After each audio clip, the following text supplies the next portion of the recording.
Hi everyone. So for part 2. Now remember, after we end the right or left practice and that start to solve the problem on that side of things and people start to regain confidence in the system, and as we discussed in the previous video, for those who want the details for the previous video, just go and watch that video, the video that's directly before this one, and you will see the details of that as it relates to the concept behind the right or left story.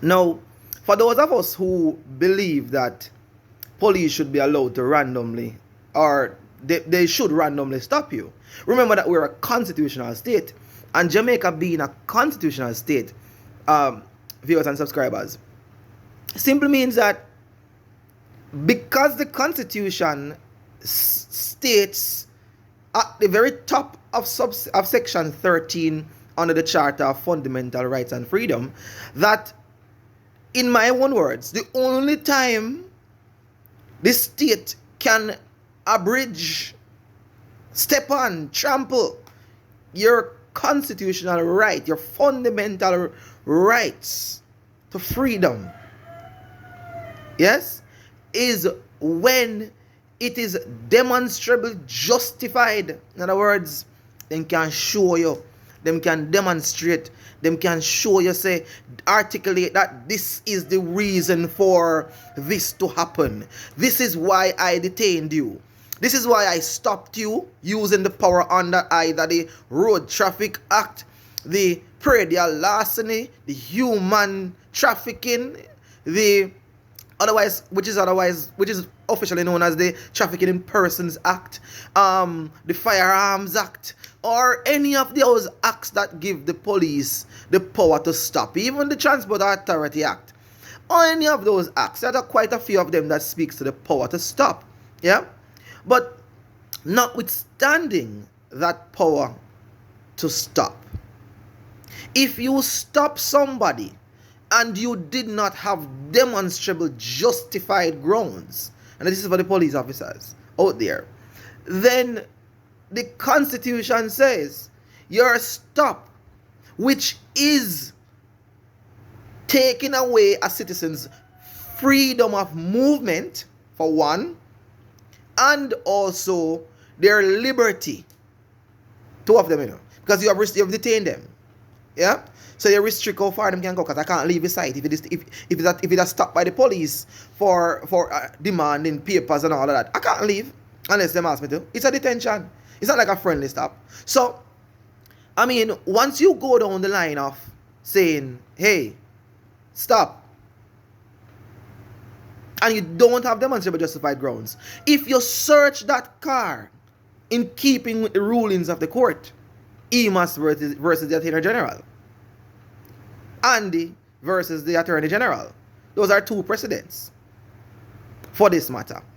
If you stop and search the vehicle void of demonstrable justified grounds for such stop and the search, and you find guns, drugs, any of those prohibited items, then the stop and search is going to be, when you find those items, it is the court will rule once the counsel, the competent counsel from the other side, or the learned counsel from the other side, challenge the search, saying that you did not have that is, the officer didn't have reasonable or probable cause, then those items that are found are not admissible as evidence, and the case done.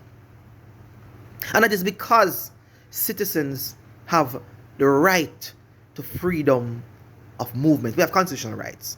We have the right to freedom of liberty, and those rights protect. We have privacy rights too. There's so many. Yeah, those protects us. The Constitution protects citizens from arbitrary stop, and the primary purpose of the reasonable part being added there is to protect from abuse of authority. That is the primary reason the drafters of the Constitution put the word reasonably, reasonably, whichever way you want to look at it, justified or reasonable suspicion. Because it means that a reasonable person, a logically thinking person, having the information you, the officer, has, would have come to that conclusion. So that does not say, hey, left the police them and then stop and search who they want to stop and search. Stop teaching people them something. But, because remember, if them find it, if them find guns, they find drugs, based on the manner in which the stop and the search was conducted, that is, the officer void of demonstrable justified grounds for that stop and subsequent search, then the find, if any, would be considered inadmissible in evidence. Viewers, subscribers, it's a lot to take in. I do have a lot to teach. I appreciate your questions. Ask them.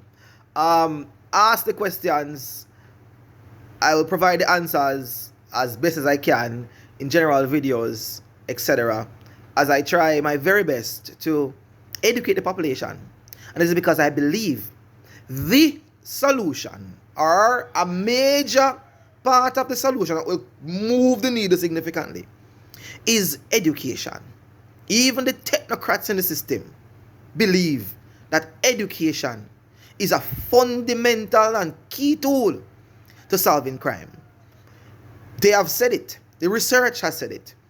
When the population is educated, in whichever capacity, they are less likely to commit a crime. So for those who are saying, but when you teach people all these things, you're not going to make them. No. Like some of the subscribers have said, when I teach everybody this and criminals are hearing this and they'll be like, hey, so then we can't go do it. No. Remember, from the first part of this follow-up part 2 video, I said, when we stop right or left, the people will start to regain confidence in the JCF. And when they regain confidence in the JCF, when criminals see a police patrol on the road, they will know, not assume and say, they will left. They will know that when they are approaching a roadblock, then better be wary. Because there's no left. It's just right. Right in the jail, right wherever. Them all get. So, let us not be fooled. Education will help. It will move the needle. The more the citizens know, the better it is for the crime problem in Jamaica. I will continue to repeat, I have been a victim at the various levels of abuse of authority. From one agency of government to the next. Thank you all for viewing. Thank you all for subscribing. As I said, I'm happy to answer your questions. So just ask them. Until next time.